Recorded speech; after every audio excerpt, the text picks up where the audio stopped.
వృక్షాబంధంతో మహావృక్షాలు పరిరక్షణ సాధ్యమని VMRDA forest range officer B Shyamala అన్నారు. సోమవారం ఉదయం గ్రీన్ క్లైమేట్ టీమ్ ఎన్జీఓ నేతృత్వంలో విశాఖపట్నంలోని సెంట్రల్ పార్క్ వద్ద ఎస్వీవీపీ డిగ్రీ కళాశాల, ఏఎస్ రాజా ఉమెన్స్ జూనియర్ కళాశాలలో వృక్షాబంధన్ మహోత్సవం నిర్వహించారు.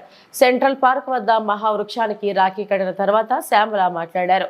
అతిపెద్ద వృక్షాలకు రాఖీలు కట్టి రేపటి తరాలకు వారసత్వ సంపదగా గుర్తించి కాపాడుకునేలా చేయాలని ఆమె కోరారు.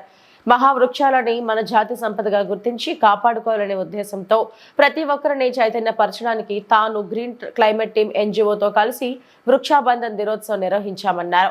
Forest range officer K Shivani మాట్లాడుతూ మహావృక్షాలను కాపాడడం మన బాధ్యత అన్నారు. అవి జీవరాశి మనుగడకు కీలకమని వివరించారు. మనకు ప్రాణవాయువు ఇచ్చే చెట్లను కాపాడుకోవడం ప్రతి ఒక్కరి బాధ్యతగా గుర్తించాలన్నారు. రక్షాబంధనం సందర్భంగా వృక్షాలను కూడా మన సోదరులుగా భావించి వాటిని కూడా మనం రక్షించాలన్న ఉద్దేశంతో ఈరోజు ఒక పురాతన వృక్షానికి సెంట్రల్ పార్క్లోని పురాతన వృక్షానికి రక్షాబంధనం కట్టి మనము వాటిని కాపాడుతామని ప్రతిజ్ఞ చేసుకుంటున్నాం. సెంట్రల్ పార్క్లో ఉన్నామండి. ఇక్కడ ఏంటంటే చాలా పాత చెట్లు చాలా ఉన్నాయి.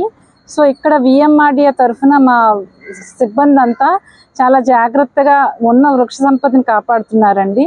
సో చెట్లకు మేలు జాగ్రత్తగా చూసుకుంటే మన సమాజానికి చాలా మేలు జరుగుతుందని భావిస్తున్నాము. Thank you.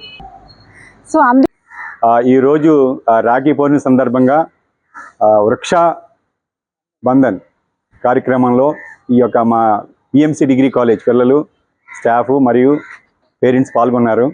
ఈ కార్యక్రమం ఏంటంటే మన గ్రీన్ క్లైమేట్ వ్యవస్థాపకులైనటువంటి రత్న గారి ఆధ్వర్యంలో ఈ విధంగా పెద్ద పెద్ద వృక్షాలకి ఈ రాఖీ కట్టడం అనేది